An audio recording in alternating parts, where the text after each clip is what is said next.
It's Jack Ryan back here at the Landmark Theater, backstage, hanging with the man of the hour, Mr. Teddy Swims. How you doing, man? Hey, I'm terrific, bro. How are you? Oh, I'm doing great. I gotta say, it's great to meet you. I've heard from so many people that you're one of the nicest guys in the industry right now. Well, yeah, I hope so, man. Yes, sir. I'm just my daddy's son. That's all that is. I hope that's what they say. I want to jump right in and talk to you about your new single that just came out, Bad Dreams. And I got to tell you, it just came out on September 13th, and it is such an earworm. I absolutely love that song. I was listening to it too on the way here, and I'm still humming it in my mind. How does it feel to have another new single out? You look at the success of Lose Control, and now you've got another new single out. How's that feeling? It seems like it's doing pretty well, so I'm excited it's being received so well.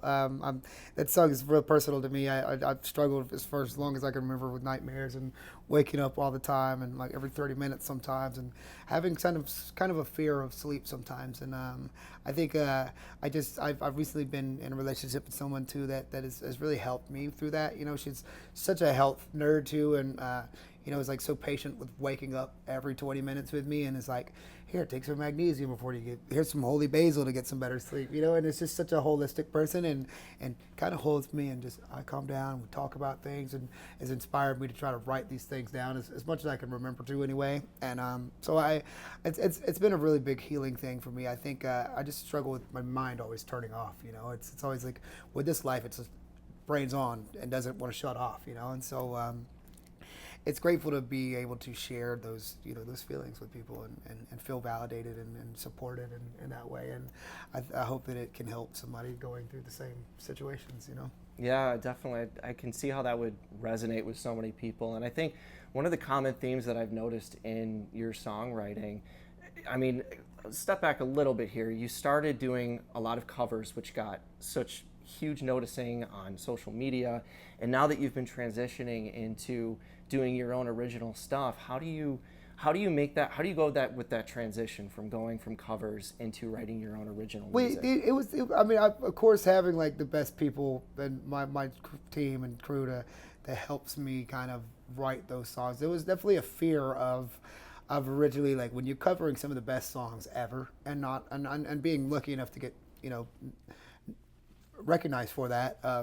It was definitely a fear of, like, I hope people aren't just going to tell me, like, shut up and sing Shania Twain, bad boy. You know what I mean? And so there was this fear that I was never going to have a song that was as good or as big or as groundbreaking as some of those songs that I've done. But I think all the songs that I covered that were so authentic to me in a way that I was able to pay homage in a way, but also make it about my experiences and kind of own it myself. And so I just was hoping that if I could just write something that would be that authentic to myself. And I think it had never had to be about this pressure I was putting on myself to make something as good as that, because I think that held me back for a long time, was trying to hold myself to some standard that I couldn't live up to, or even if I did live up to, in my mind, I would have never been Stevie Wonder. So why put that pressure on yourself, And when I think about these artists probably grew up listening to some people that they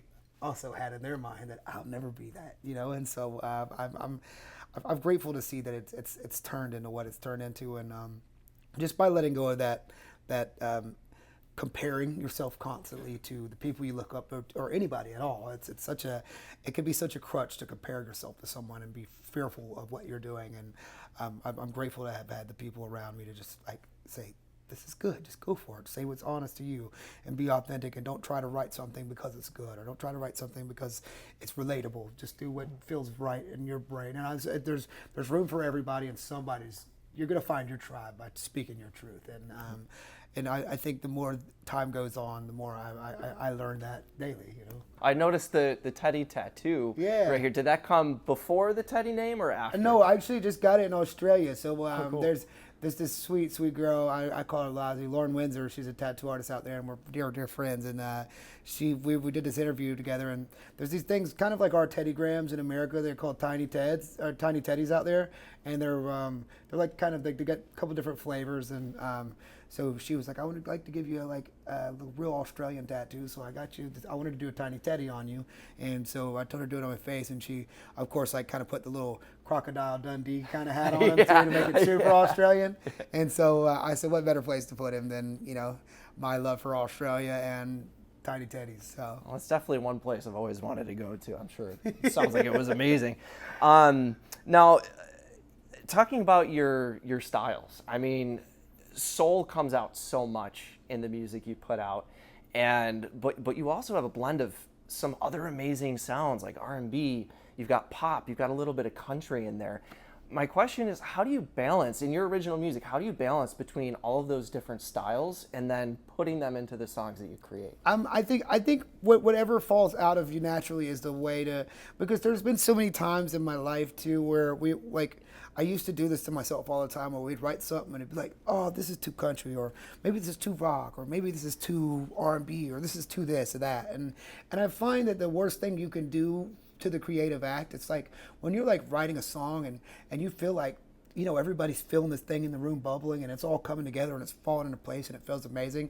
It's like there's like a little elf, like a little muse comes in the room and just drops something in your face, and as soon as you start getting like, oh, this is to this is to that, and you start trying to guide it to be whatever it's not, then you can kind of hurt the song or the creativity in itself. And so I try to free myself at all times from ever shying away from what something sounds like or feels like, because if it sounds too much like this and you start getting in the way of that, then that's how you just end up in something where you don't like it, or you try to guide something that it's not supposed to be in. And instead, I now try to just lean all the way into what the thing is.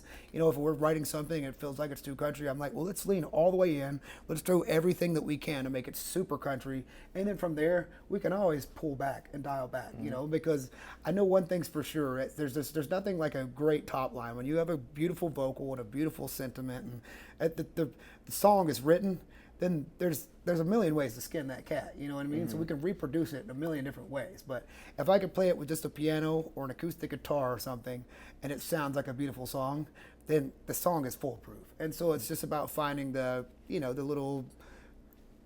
vegetables for the sandwich, And so I try to just get out of the way of the song and just write the song and get the idea down, and rather than try to say that this is this or this is that, or try to make it too much this, because that can be decided after the fact. So I shy away from ever deciding that this is this way, and I feel like whatever's authentic, like whatever the song is, it's going to be perceived as such. So as long as you mean what you're saying, then I think I also don't think people mind. Like, people are past the point nowadays of like country or this or this. I think there's everything's blurring together anyway. If it's a good song, it's gonna raise its hand, and it's gonna touch people. Yeah, no, that's so true. I love alternative music. Like, that's usually the style that I gravitate towards. But I also have a background working in pop radio as well. But what I love about alternative is that it is such a blending of so many different styles, and the fact that you do that just makes you so much more interesting in this day and age with music and artists. And yes, I really respect that. Yes, sir. Thank you. With you doing original music now, are you going to stop doing covers, or do you still kind of see yourself doing some covers? Because I know a lot of your fans love those covers. We still play a couple here to there. When we play live too, I'll always play "Still the One" by Shania. That song's done everything. I dedicated it to my beautiful mother. So that was always going to be beautiful. As far as like, we haven't done like covering songs on YouTube like a weekly thing in years, but there's always going to be times to sing a song that I love and pay homage to that beautiful artist or that beautiful song. And so I'll never write off, just saying that I won't ever cover a song, because it's such a beautiful, all the music coming out today, there's such a beautiful thing. Something's going to inspire me. And I think one day I would like to maybe reimagine an old song I love and maybe put it on another album or something. I think I always leave that option always open. I never say that I would. I'm always learning music. I'm always learning covers anyway, just because the more you learn, the more you know, the better it helps you also to write and work and reimagine. So I'm always studying. Well, I've got one suggestion, if you're open to it. For some reason, this was the first thought that came to my mind. Man, Teddy Swims would sound amazing doing a cover of "Take It to the Limit" by the Eagles. Oh, heck yeah. One of my favorite bands. I would love to hear you do Eagles, that man. if you're open to it. Yes, sir. I love, yeah. Is that take it to the limit? Yeah, that's such a Eagles, bro. Eagles. Goodness gracious. I'm already hearing it. It's already ahead. I can hear it already. They're it, bro. They're it. I guess in closing, what are your goals for the next few years? You've got your tour that you're on right now. You're going to Europe soon, which I saw you just sold out a bunch of dates over in Europe. Nuts, man. So what's the future hold for Teddy Swims? We just today we're deciding on little colors for the vinyl of I've Tried Everything Part 2. We just turned in the sequence and the music, and I think it's done, I believe, and the plan is to drop it in January, and continue to cook on tour for ever. And but as far as like too many plans, I think I'm fortunate enough now that there's so many people making plans on my behalf, and the best way and sometimes the worst way too. But making plans for us to just continue to grow and move. But I've now decided I've now been more so in my life of just trying to be present in moments and celebrate these wins when they happen, and celebrate these losses when they happen, and just be present in moments and just learn to think that wherever I'm at right now in any given moment where I'm supposed to be, right where I'm supposed to be. And so I just I got a record coming out, and I'm still making records, and we're still playing shows and making a difference that we want to make. So as of now, I'm just here to receive and learn and teach. Great advice to be present, something that I'm working on myself every single day. Absolutely, you got to. And we get so lost in the future that we forget that sometimes. And I just hope that to be as present as humanly possible. And whether it's 5 minutes, 5 seconds, 10 minutes, 10 years that you have with a person, just making them feel like they're the most important person in the world. Yeah. Well, I definitely felt it throughout this interview. Thank you, I really appreciate your time. Teddy Swims, you're present here tonight at the Landmark Theater, and I wish you well on the show and the rest of your tour. Thank you, buddy. All right, thank you.